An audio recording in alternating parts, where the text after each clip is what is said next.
अस्सलाम वालेकुम, welcome back to my channel. आज हम सिंपल ट्राउज़र की कटिंग बताएंगे आपको, बिल्कुल सिंपल ट्राउज़र की जो देखने में बिल्कुल पैंट ट्राउज़र की तरह ही शेप में दिखता है। ये देखें जी, ये साइज़ है हमारे पास। ट्राउज़र कटिंग करेंगे और फिर उसकी स्टिचिंग भी मैं आपके साथ शेयर करूँगी। इसकी जो बेल्ट है ये आगे से प्लेन और बैक इलास्टिक वाली बनती है। ये भी आपको बनानी बताएंगे कि किस तरह से ये बनती है। इसके बिल्कुल साइड पे कोई भी सिलाई नहीं है, बिल्कुल बंद ट्राउज़र है ये। और ये देखें, आसन इसका भी बड़ा छोटा इसी तरह से हम रेडी करेंगे। तो चलें जी, वीडियो को स्टार्ट करते हैं। डबल फोल्ड फैब्रिक है, ये देखें। इसकी जो सीधी साइड है फैब्रिक की वो अंदर की तरफ है, प्रिंटेड फैब्रिक है। ये आपने अपने अकॉर्डिंग रखना है। लेंथ इसकी जो है टोटल वो 39 इंचज़ है। 35.5 इंच हमें रेडी चाहिए। हो सका तो इसके पांचे के नीचे हम एक्स्ट्रा फैब्रिक लगा लेंगे ताकि हमारी लेंथ पूरी हो जाए। एक दूसरे के साथ इस तरह से इसकी तय लगानी है। उसके बाद इसको हमने इस तरह से 4 फोल्ड में बिछाना है। ये देख सकते हैं आप। ये देखें, सबसे पहले हमने इस तरह से पहले लेंथ मेजर करनी है। ये नेफे वाली जगह पे आपने इसको इस तरह से इंच टेप को रखना है और इस तरह से साइज़ लेना है। 35.5 इंच इसकी लंबाई है। साथ साथ हम कॉपी पे नोट करते जाएंगे। देखें जी, पांचे का साइज़ 6.5 इंच है। साइज़ देखेंगे हम कितनी है, 11 इंच से 2 पॉइंट अबव ही है। अब यहाँ से ये चीज़ की मेजरमेंट लेंगे। वैसे तो प्रोफेशनली अगर हम देखें तो ये जो साइज़ होते हैं ये आपके हिप साइज़ के हिसाब से निकल आते हैं, लेकिन यहाँ पे मैं आपको ट्राउज़र से साइज़ लेके जो है वो मैं कटिंग बताऊँगी ताकि आपको पहले समझ आ जाए। ये देखें, इसकी जो खुलाई है 14.5 इंच हमने लेनी है। आसन का साइज़ तो सबसे पहले हमने फ्रंट आसन का साइज़ लेना है, तो उसके लिए हम इस तरह से ट्राउज़र को बिछा लेंगे। आपने इसको खींचना बिल्कुल नहीं है। यहाँ पे आपने देखना है, यहाँ से इंच टेप को रखेंगे बिल्कुल सीधा। ये देखें, आसन की जो ये चीज़ है उसको गोलाई में नहीं लेना, आपने बिल्कुल सीधा रखना है। 11 इंच आ रहा है तो फ्रंट आसन इसका हम यहाँ पे लिखेंगे रेडी जो है वो 11 इंच है, ठीक है। अब हम इसके बैक आसन का जो है वो साइज़ लेंगे। देखें, यहाँ से हम 11 रखेंगे तो ये जो क्रॉच कर्व है इसकी गोलाई कटिंग में हो ही जाएगी। अब इसका जो बैक का आसन है उसकी मेजरमेंट ले लेते हैं, बिल्कुल जैसे फ्रंट की ली थी। ये देखें, बैक आसन की जो है वो 13 इंच आ रही है। इस चीज़ की खुलाई देखनी है। ये आपने फ्रंट और बैक दोनों इन सिलाइयों को जो है आपस में मिला के फिर इस चीज़ को नोट डाउन करना है। ये देखें, 11.5 इंच है तैयार। इसी पर डिपेंड करना है हमारा ये सारा साइज़, ठीक है। अब हम इसकी कटिंग जो है वो स्टार्ट करते हैं। इसको लिखने का मकसद ये था कि बार बार हमें ट्राउज़र नहीं उठाना पड़ेगा। अब हम इसी के अकॉर्डिंग जो है अपनी कटिंग करेंगे। यहाँ ये देखें, फैब्रिक ऊपर से थोड़ा सा तिरछा है, इस तरह से स्ट्रेट लाइन लगा लेंगे ताकि फैब्रिक का जो तिरछापन है उसकी कटिंग कर लें, उसको सीधा कर लें बिल्कुल। 2 इंच यहाँ पर हम नेफे का मार्जिन लेंगे। अब यहाँ से ये देखें, 1.25 इंच पर हमने एक और निशान लगाना है और इसको भी इसी तरह से स्ट्रेट कर देना है। अब यहाँ से हमने लेंथ मेजर करनी है अपनी कि हमारी लेंथ कहाँ तक जो है वो कंप्लीट हो रही है। तो देखिए, 35.5 हमें लेंथ चाहिए, 36 है। मतलब कि पांचा जो हम फोल्डिंग उसकी जो है वो एक्स्ट्रा लगा लेंगे तो यहाँ तक हमारी लेंथ जो है वो कंप्लीट है। ये जो हमने मेजरमेंट ली थी 11.5 इंच, मतलब इस तरफ को हमने 11.5 इंच पर मार्किंग करनी है। ये हमारा रेडी साइज़ है तो हम मार्जिन भी ज़ाहिरी बात है उसमें हमने छोड़ना है, तो मार्जिन के लिए हम यहाँ पे लगाएंगे 12 इंचज़ पर निशान। इसके बाद हमने फ्रंट आसन की लेंथ देखनी है हमारी कितनी थी। फ्रंट आसन हमारा 11 इंच पे आ रहा था, तो यहाँ 11 इंच के ऊपर हम निशान लगाएंगे इस तरह से और इन निशानों को बिल्कुल स्केल की मदद से स्ट्रेट कर देंगे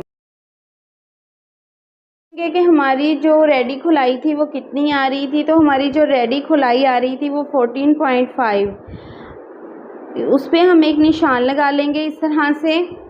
ये देखें, 2.5 मतलब 2.5 इंच वैसे ही हम क्रॉच कर्व के लिए एक्स्ट्रा छोड़ते हैं। जब यहाँ से हमने निशान लगाया है तो ऑलरेडी ये मेजरमेंट खुद ही कंप्लीट हो जाती है। अब यहाँ से हमने 1 इंच जो है वो एक्स्ट्रा बढ़ाना है।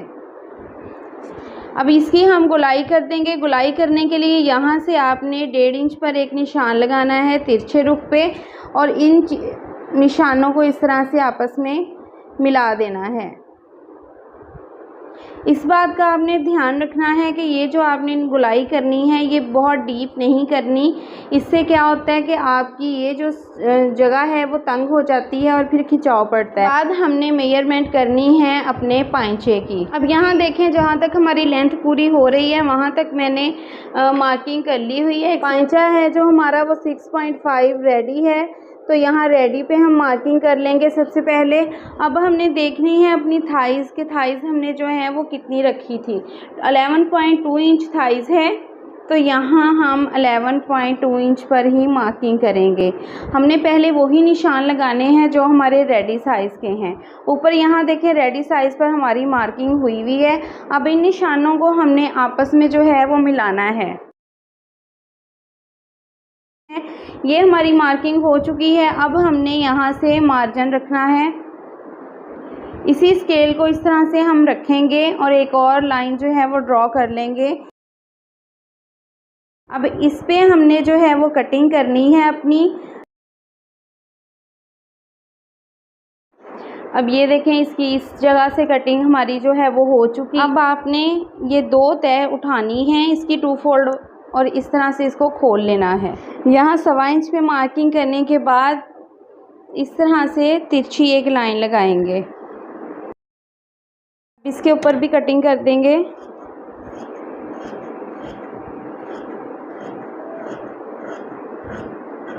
ये देखें, ये हमारी फ्रंट साइड है और ये हमारी भड़ी वाली जो है ये बैक साइड है। अब यहाँ से आपने एक चीज़ को समझना है कि जो बैक साइड होती है वो फ्रंट की निस्बत खुलाई में ज़्यादा होती है। तो यहाँ पर हम 1 इंच पे मार्किंग करेंगे इस तरह से, और नीचे पांचे वाली साइड पर हमने 1/2 इंच पे मार्किंग करनी है। अब इन निशानों को इस तरह से आपस में मिला देंगे। इसको खोल लेंगे और जस्ट फ्रंट की हमने कटिंग करनी है, बैक साइड की नहीं करनी। ये देखिए, हमारी कटिंग हो चुकी हुई है। इस जगह से फैब्रिक को काटने का मकसद ये होता है कि जब हम इसको इस तरह एक दूसरे के ऊपर रख के स्टिच करेंगे तो ये साइड खुद ब खुद फ्रंट साइड की तरफ आएगी, जिससे हमारा पांचा भी नहीं घूमेगा और इस चीज़ में खिंचाव भी नहीं आता, ये ऊपर को भी नहीं उठती। जिस तरह के हम पैंट ट्राउज़र कटिंग करते हैं तो उसके इस जगह पे कटिंग आती है, बिल्कुल इसी तरह इसके बेशक कटिंग नहीं आती, लेकिन जब ये चीज़ आपस में मिलेगी तो खुद ब खुद बैक साइड फ्रंट की तरफ आएगी। अब हम इसकी स्टिचिंग आपके साथ शेयर करेंगे। अब यहाँ देखें, आसन वाली जो साइड हैं दोनों, उन पे पहले सिलाई लगा लेंगे। यहाँ गोलाई से थोड़ा सा मार्जिन छोड़ के सिलाई बाहर निकाल देंगे, कंप्लीट सिलाई नहीं लगानी। दूसरी तरफ भी इसी तरह से सिलाई लगाएंगे। ये देखें, आसन की हमने सिलाइयाँ लगा ली हुई हैं, इस फ्रंट साइड की भी और बैक की भी, और यहाँ से जो है ना हमने थोड़ा सा इसका मार्जिन छोड़ दिया है क्योंकि यहाँ पे सिलाई नहीं लगाई, ये बाद में हम लगाएंगे। सबसे पहले हम ये जो पांचे हैं, क्योंकि हमारी लेंथ यहाँ तक पूरी आ रही है ट्राउज़र की, तो इसके साथ एक्स्ट्रा फैब्रिक अटैच होना है दोनों पांचों पे। ये देखें, एक इस साइड पे और एक इस साइड पे। ये देखें, इस फैब्रिक को जो है हम अंदर की तरफ फोल्ड कर लेंगे और जितना आपने मार्जिन छोड़ना है उतना फोल्डिंग का छोड़ लें और बाकी फैब्रिक अंदर को मोड़ के तो आप इसकी तरपाई कर लें, चाहे तो आप इस पर सिलाई भी लगा सकते हैं। अब इस हिस्से पर सिलाई लगा के तो इस हिस्से को बंद कर देंगे। ये देखें यहाँ तक। अब यहाँ पे दोनों तरफ सिलाई लगाने के बाद इस हिस्से को, ये जो हिस्सा है इसको हम गोलाई में इस तरह से सिलाई लगाएंगे। आपने इसको जो है सिलाई करते वक्त इन हिस्सों को इस तरह से दोनों तरफ से साइड पे फोल्ड कर देना है और फिर सिलाई लगानी है। ये देखें, इसकी फ्रंट प्लेन है और बैक इलास्टिक है। अब हम नेफा रेडी करेंगे ट्राउज़र का, तो आपने इस चीज़ को अच्छे से समझना है कि हम किस तरह से ये नेफा जो है वो रेडी करेंगे। अब यहाँ देखें, ये बुकरम का पीस जो है मैंने कटिंग किया हुआ है, लेकिन आपने जब भी ये चौड़ाई लेनी है बुकरम की तो अपने इलास्टिक के हिसाब से लेनी है। ये देखिए, जितना आपका इलास्टिक चौड़ा होगा उतनी ही आपने बुकरम अपनी चौड़ी रखनी है। और इसकी जो हमने लेंथ लेनी है वो 12 इंच कटिंग में लेनी है, क्योंकि ये साइडों से थोड़ा सिलाई के अंदर भी चला जाता है। तो हम 12 इंचज़ पे इसको कटिंग कर लेंगे। एक्स्ट्रा इसकी जो बुकरम है वो हम उतार देते हैं। बुकरम को काट लिया, अब हम इलास्टिक की मेजरमेंट करेंगे। तो उसके लिए आपने इस तरह से इसको पकड़ के जो है वो खोल लेना है ट्राउज़र को। ये सारा ट्राउज़र जो है मैं ट्राउज़र की ही मेजरमेंट लेके आपको समझा रही हूँ। फार्मूले के साथ ट्राउज़र की कटिंग डिफरेंट होती है, वो आगे चल के प्रोफेशनल क्लासेस होंगी तो उसमें आपको समझ आ जाएगा। ये देखें जी, बैक से अब हम इसका इलास्टिक इस तरह से मेजर करेंगे, ये देखें, और इसको ऐसे ही डबल फोल्ड कर लेना है। अब यहाँ से हम इसको कटिंग कर लेंगे।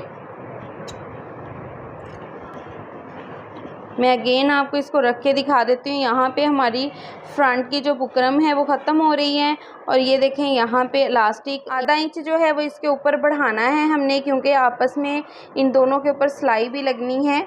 तो इस तरह से आपने इसकी कटिंग करनी है डबल फोल्ड में, ठीक है। ये फ्रंट साइड हमने लेनी है, और ये जो बुकरम है इसको इस तरह से डबल फोल्ड करके इसका दरमियान जो है वो देखना है कि इसका दरमियान कहाँ है। दरमियान को हमने इस वाले जगह पे जो है वो अटैच करना है। इस तरह से ऊपर से हम मार्जिन छोड़ के फिर इसको यहाँ पे प्रेस के साथ जो है वो अटैच करेंगे। ये देखें, इस तरह से इक्वल मार्जिन आपने छोड़ना है। अब ये देखें, इसको इस तरह से इसके ऊपर फोल्ड कर देंगे, और ऐसे ही ये देखें इस तरह से इसको एक और दफ़ा इसकी फोल्डिंग कर लेंगे। अब ये देखें, जहाँ पे हमने बुकरम अटैच की है इसको इस तरह से फैब्रिक को खोल लेना है, ऐसे फोल्ड करने से पहले ही। और ये जो इलास्टिक है इसको आधा इंच बुकरम के ऊपर इस तरह से बढ़ा के रफ स्टिच लगाना है।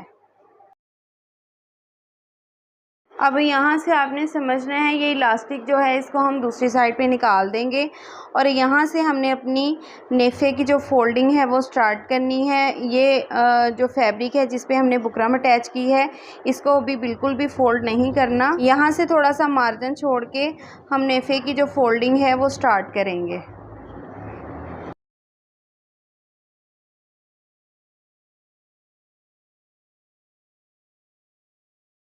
से मैं 2 फिंगर जो है पीछे ही मशीन को रोक लूँगी। अब ये देखें, जो इलास्टिक हमने लगाया है इसको हमने इस तरह से पूरे नेफे के अंदर डाल लेना है। ये देखें इस तरह से।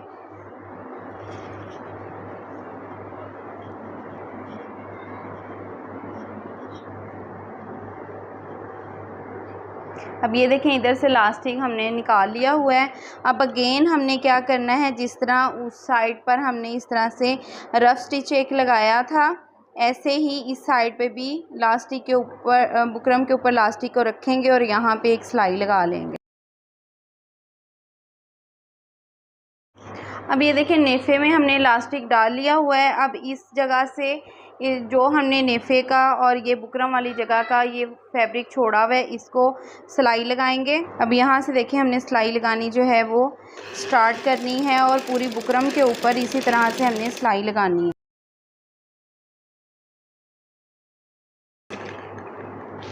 अब इसी सिलाई से हम इस तरह से इसको डबल करेंगे,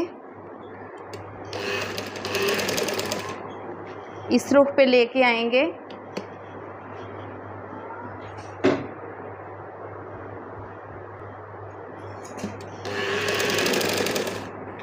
अब इस तरफ भी बुकरम के जहाँ पे बुकरम लगाई है उस साइड पे किनारे पर भी हमने एक इस तरह से सिलाई लगा देनी है।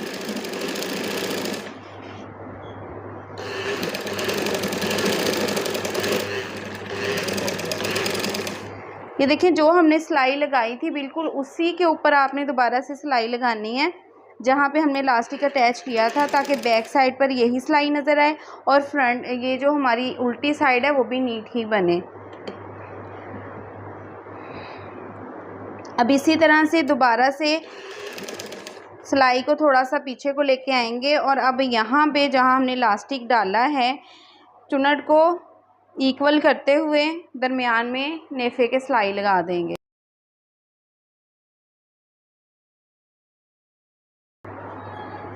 अब ये देखें, इसी तरह से हम इस सिलाई को बाहर निकाल देंगे। तो ये हमारा नेफा जो है वो कंप्लीट हो चुका है। ये देखें जी, ये है ट्राउज़र की स्टिच होने के बाद फाइनल लुक। आप इस तरह सिंपल ट्राउज़र को भी पैंट स्टाइल में स्टिच कर सकते हैं, ये आप देख सकते हैं। और ये है इसका नेफा।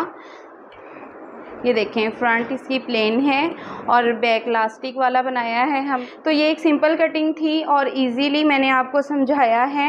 आई होप कि अच्छे से आपको इस चीज़ की समझ आ चुकी होगी। फिर भी अगर आपका कोई क्वेश्चन हो तो आप कमेंट बॉक्स में पूछ सकते हैं। मिलते हैं जी नेक्स्ट वीडियो में न्यू आइडियाज़ के साथ। तब तक अपना ख्याल रखिएगा, दुआ में याद रखिएगा। अल्लाह हाफिज़।